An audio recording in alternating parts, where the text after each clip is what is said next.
Good day dear friends, मेरे प्यारे साथियों।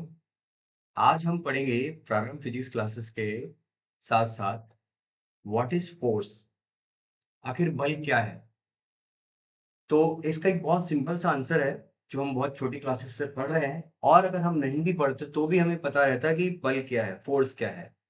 इसका एक बहुत छोटा सा एग्जांपल देता हूँ मैं। अगर कोई 3-4 साल का एक छोटा बच्चा है और उसके सामने कोई ऑब्जेक्ट रखा है, उसका कोई खिलौना है, उसकी कोई कार है या कोई भी एक बॉल है, कुछ भी चीज है, अगर हम उसको ऐसा बोले कि आंख बंद कर 10 सेकंड के लिए और वो चीज गायब हो गई, तो उसको विश्वास नहीं होगा। बट अगर आपने मान लो उसके सामने आंख बंद करके ये वाला एक्सपेरिमेंट करके दिखा दिया और आपने बोला कि बॉल गायब हो गई, तो वो आप पे बिलीव नहीं करेगा।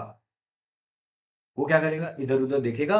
अगर आसपास कोई बेड है, कर्टेन है, कोई ऑब्जेक्ट है जिसके पीछे आप उसको छुपा सकते हो, तो वो उसको वहां से ढूंढेगा। और इस बात पर भी डिपेंड करेगा कि आपकी पहले से उसके दिमाग में क्या इमेज है आपकी। ठीक है।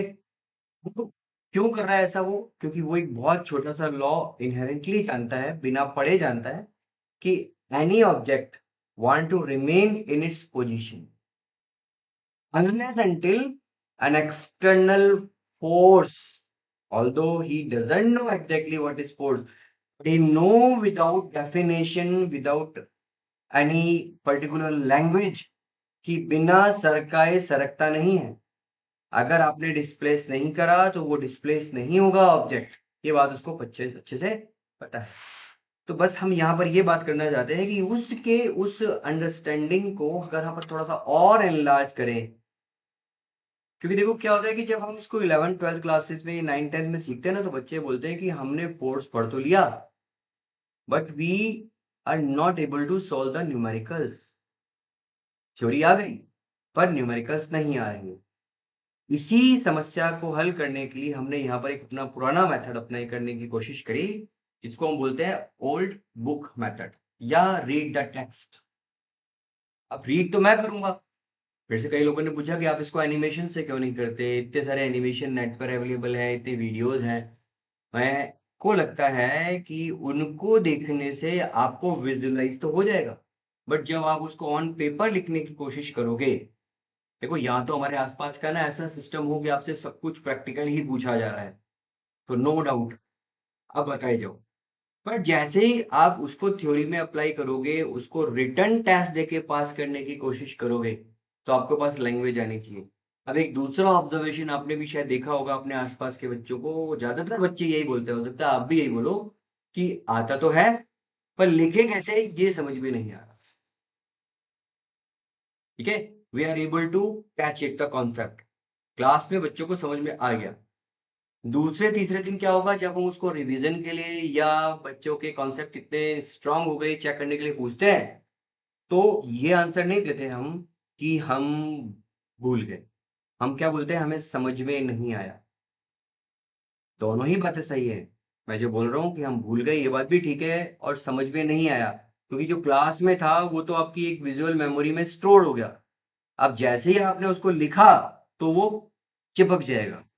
वो आपकी मसल मेमोरी का पार्ट बनने वाला था अगर अपन ने उसको लिखा होता तो। बट हमने खाली उसको समझा क्लास में, और due to different types of distraction हम उसको 2-3 दिन के बाद में रिकॉल करने में फेल हो गए। तो हमें क्या लगता है कि हमें समझ में नहीं आया। टीचर को क्या लगता है कि आप चीटिंग कर रहे हो, झूठ बोल रहे हो, लिख के नहीं आए, होमवर्क नहीं करा। तो इसीलिए हम यहाँ पर एक टेक्स्ट वाला मेथड अप्लाई करने की कोशिश कर रहे हैं।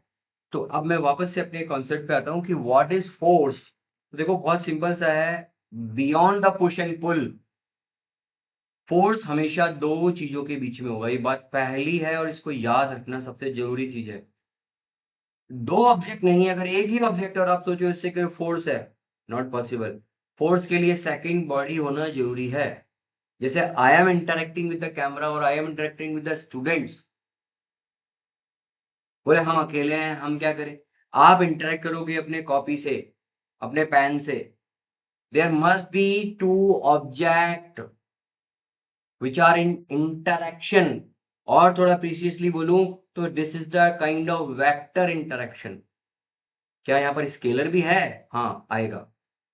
पोटेंशियल एनर्जी बोलते हैं स्केलर इंटरेक्शन को। हमारे पास अभी तक ऐसा कोई फोर्स का फॉर्मूला नहीं है जो इन 3 बॉडीज के आपस में फोर्स को डिसाइड कर दे। वो आपको जोड़ियां बनानी पड़ेगी, 1 1 1, नंबर ऑफ इंटरैक्शन ढूंढने पड़ेंगे। कितने इंटरैक्शन है? 1 2 और 3, 3 पार्टिकल 3 इंटरैक्शन।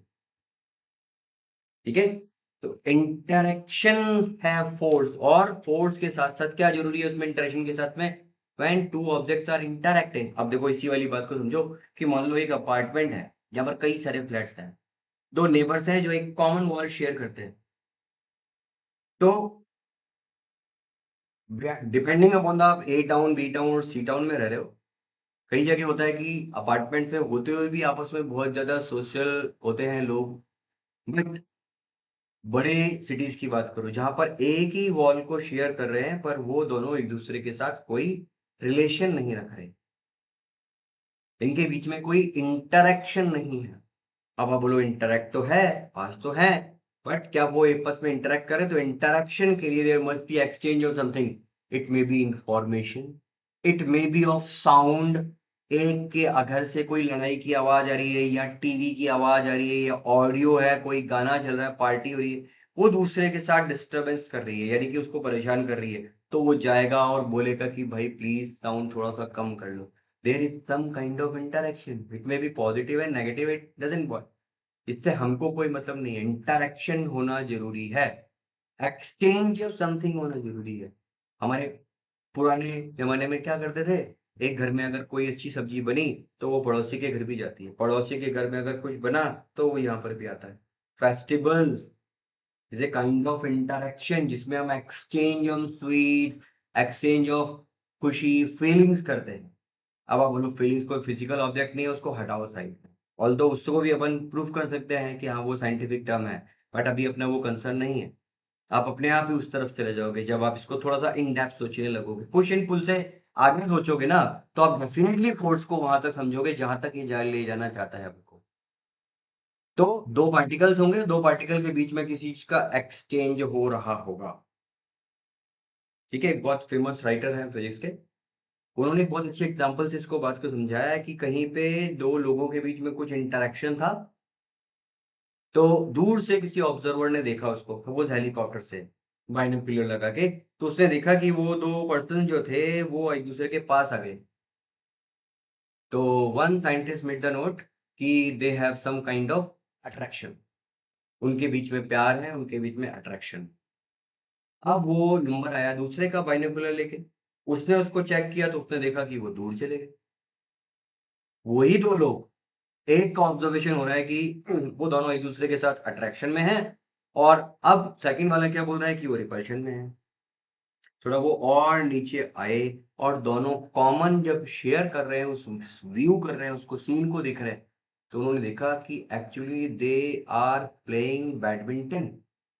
और अगर आप इंटरेस्टेड हो बैट रैकेट टेनिस में, तो आप बोलो कि वो टेनिस खेल रहे हैं।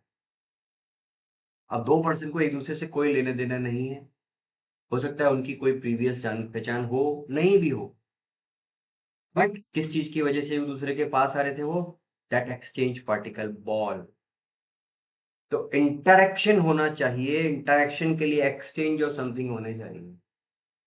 अब बोले ये कॉन्सेप्ट हमारे काम का है क्या? Definitely, because there are four types of fundamental force: gravitation force, electromagnetic force,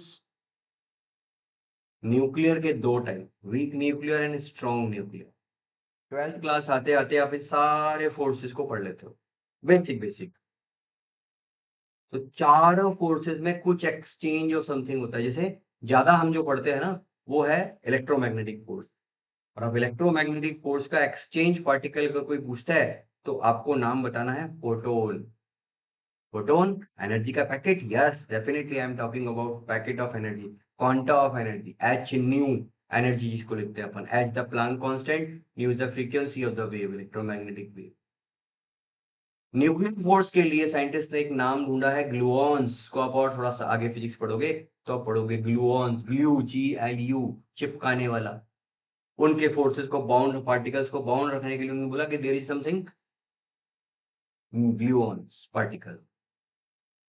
अब करेंटली इंफॉर्मेशन हमारे पास 3-4 साल से जो है, इसके अंदर हम ग्रेविटेशन को फोर्स नहीं बोलते, बट अगर अभी भी टेक्स्ट में लिखा हुआ है ग्रेविटेशन इज ए फोर्स, तो फिर उसको डिनाई भी नहीं कर रहे। ठीक है, आप हायर क्लासेस में पढ़ोगे कि ग्रेविटी फोर्स नहीं है, वो एक स्पेस टाइम के अंदर आने वाला डिस्टर्बेंस है। तो उसके लिए भी साइंटिस्ट ने एक टर्म सोच रखा है कि उनका एक्सचेंज पार्टिकल, ऑल्दो उसका कोई फिजिकल वेरिफिकेशन नहीं है, कोई एक्सपेरिमेंटल वेरिफिकेशन नहीं है, उसका नाम उन्होंने रखा ग्रेविटॉन। क्लियर? तो फोर्स से काइंड ऑफ इंटरेक्शन जिसमें कुछ एक्सचेंज होगा, और हर एक्सचेंज किस चीज के साथ होगा? किसी इंटरेक्टिंग पार्टिकल का। उसके नाम मैंने आपको बताए, ग्रेविटोन और gravitational force, gluons for nuclear force, और इलेक्ट्रोमैग्नेटिक के लिए फोटॉन्स। इसमें सबसे ज्यादा स्टडी हमारी 11th-12th क्लासेस में जो रहती है ना, वो है photons, electromagnetic force. 12th class का 50% पार्ट तो इलेक्ट्रोमैग्नेटिक फोर्स पर ही चल रहा है। तो फोर्स का ये मीनिंग हो गया। इसी से हमको पता चलता है कि एक कॉन्टैक्ट फोर्स है और एक नॉन कॉन्टैक्ट फोर्स है? तो अब आपने जो ये फर्स्ट स्टेटमेंट देखा, अगर आपने देखा, तो force only exist when two object interact with each other. एक दूसरे के साथ उनका इंटरैक्शन हो रहा है। और कैसा इंटरैक्शन है? That always create an equal and opposite force pair on the two object. वो दोनों ऑब्जेक्ट एक दूसरे पर अपोजिट डायरेक्शन में फोर्स लगा रहे हैं। अब देखो, ये न्यूटन का थर्ड लॉ की फील दे रहा है, अगर आप सोच रहे हो तो, है ना? तो बोले फर्स्ट लॉ पढ़ने की जगह थर्ड पढ़ा पहले हमने। नहीं, इसका कोई ऑर्डर नहीं है। फर्स्ट सेकंड थर्ड तो हमने क्लासिफाई करे कि ऐसा। थर्ड लॉ क्या बताता है? ये जो स्टेटमेंट है बताता है कि force always occur in pair. ऐसा कभी नहीं होगा कि एक पार्टिकल फोर्स लगा रहा है और दूसरा वहां है ही नहीं। There must be second. और अगर दोनों हैं तो एक दूसरे के साथ जान पहचान होनी चाहिए। There must be some kind of interaction. Attraction repulsion वो एक बात की बात है, पर हाँ, उनके बीच में होना चाहिए। ओके, तो फोर्स हमेशा इक्वल एंड अपोजिट आएगा। X and Y, if they are two person and X ने वाई को 10 रुपीज दिए, तो इसका मतलब है वाई ने एक्स से 10 रुपए लिए। 20 रुपए नहीं घूम रहे वहां पे, 10 ही हैं। एक्सचेंज पार्टिकल 10 हो गया, और एक्स और वाई आपस में बंध गए। एक तो डोनर हो गया और एक एक्सेप्टर हो गया। क्लियर? सेकंड है ऑब्जेक्ट। देखो, सेकंड बोल के ऐसा नहीं कि मैं अलग ट्रेन में चल गया, अलग कंपार्टमेंट में चल गया, फ्लो में ही है ये। Object can exert a force on themselves, can not exert, इसका मतलब वहां पर रखी रखी बॉडी में कोई फोर्स नहीं आता। बोले वहां पर पार्टिकल है उसके अंदर, फिर वो फोर्स नहीं लगा रहे? हाँ, लगा रहे हैं, बट उससे ऑब्जेक्ट मूव नहीं करेगा। किसी भी स्टेशनरी पार्टिकल में, स्टेशनरी ऑब्जेक्ट में, जिसको हम सिस्टम ऑफ पार्टिकल बोल रहे हैं, बहुत सारी छोटी छोटी चीजों का ग्रुप बोल रहे हैं, उसमें काइंड ऑफ इंटरनल फोर्स है, बट उससे मूवमेंट नहीं होता। जैसे अगर कोई एक बस में 4 लोग हैं, 5 लोग हैं, 10 लोग हैं, और वो उसकी एक दीवार पे धक्का लगाने की कोशिश करते हैं और उससे सोचे कि बस आगे बढ़ जाए, इट इज नॉट पॉसिबल। ठीक है? दूसरी बात, कि जो मैंने उस बच्चे के एग्जाम्पल से बोला, कि अगर कोई चीज रुकी हुई है, an object is still, then it remain in its position. और अगर वो चल रहा है तो वो चलता ही रहेगा। तीसरी बात जो यहाँ पे तीसरे नंबर पर लिखा है, object from the outside the object can accelerate the object. Force from outside the object, यानी कि बाहर के फोर्स से ही ऑब्जेक्ट एक्सेलरेट करेगा। किससे करेगा? बाहर वाले से। बाहर वाले से करेगा, वो ऐसे नहीं है। तो अगर हम इस वाली बात को बोले, तो acceleration is always due to some external force. Acceleration is always due to some external force. बिल्कुल इसको ऐसे समझो आप। देखो, यहाँ पर थ्योरी की बात नहीं कर रहा मैं, एक बहुत प्रैक्टिकल सेंस में फोर्स समझना है हमको। अभी अपन न्यूमेरिकल्स में नहीं जा रहे हैं। न्यूमेरिकल के लिए तो आपको खूब सारे वीडियोस, खूब सारे लेक्चर मिल जाएंगे। हमको थ्योरी समझनी है फोर्स की। फोर्स आखिर है क्या? तो क्लास में अगर टीचर ने बच्चों के साथ इंटरेक्ट किया, तो उनकी पूरी ईमानदारी वाली भावना है कि वो सब पर सेम फोर्स अप्लाई करे। बट क्या हर ऑब्जेक्ट, हर बच्चा सेम एक्सेलरेट होता है? एक्सेलरेशन समझते हैं ना अपन? Acceleration is the velocity change, and every change must have time. तो टाइम की कोई बात ही नहीं कर रहे अपन। टाइम तो अब चाहो ना चाहो चेंज होगा ही होगा। और what is velocity? Velocity is the d r by d t. तो क्या पार्टिकल पे सेम फोर्स लगने से उनमें सेम एक्सेलरेशन या सेम वेलोसिटी चेंज हुआ? सेम पोजीशन चेंज हुआ? नहीं। क्यों? क्योंकि सबने अलग-अलग इनर्शिया दिया। Inertia is what? Tendency to oppose the change in its state of motion। और इसको यूज कैसे करते हैं? कौन सी फिजिकल क्वांटिटी से बनाते हैं इसको? मास। मास इज द मेजरमेंट किसका? इनर्शिया का। इनर्शिया का मेजरमेंट है मास। तो जिसका मास ज्यादा उसका इनर्शिया ज्यादा और उसका एक्सेलरेशन क्या? कम। एक गन बुलेट का सिस्टम सोचे थोड़ा सा, यहां से आपने फायर किया तो बुलेट आगे चली गई। इसका मास है एम, इसका मास है कैपिटल एम, आपको पता है कि ये बहुत ज्यादा होगा इससे। अब दोनों के बीच में फोर्स जो आएगा वो सेम आएगा। एक्सेलरेशन किसका ज्यादा होगा या बोलो किसका कम होगा? अगर कोई मुझे बोलता है इसका एक्सेलरेशन, तो देखो एफ अपॉन एम, और बुलेट का एक्सेलरेशन एफ अपॉन एम। ये देखो छोटा, तो ये छोटा, तो a m is very very less than a two. और ये डिजायर भी था, ये हम चाहते भी थे कि ऐसा हो। ऐसा नहीं होता तो मजा ही नहीं आता, नहीं? और ऐसा होना जरूरी था, तो ऐसा नहीं होता तो काम ही नहीं होता। तो आई थिंक आपको फोर्स की इतनी बात समझ में आई। ऐसा अपन उम्मीद करते हैं कि आपको इतनी बात फोर्स की क्लियर हुई होगी। आगे के क्लासेस में हम थोड़ा-सा और डेप्थ में फोर्स को समझने की कोशिश करेंगे और इसको देखेंगे कि ये अप्लाई कैसे होता है। फर्स्ट, सेकंड, थर्ड आप इस नाम के चक्कर में ना पड़ें, बस फोर्स को समझें कि it is a kind of interaction. आज दिन भर आपको यही बोल रहा है, काइंड ऑफ इंटरैक्शन, कौन सा इंटरैक्शन? Vector interaction. इसमें एक्सचेंज ऑफ समथिंग होना चाहिए। इससे क्या होता है, कैसे होता है, वो अपन और आगे में देखते हैं। आई होप कि आपको ये बात समझ में आई है, और नहीं आई है तो एक बार प्लीज इसको थोड़ा सा और रिवाइज करके देख लो। ज्यादा देर नहीं लगेगी, 10-15 मिनट का काम है, 17 मिनट का वीडियो बनाया है। Okay, thank you.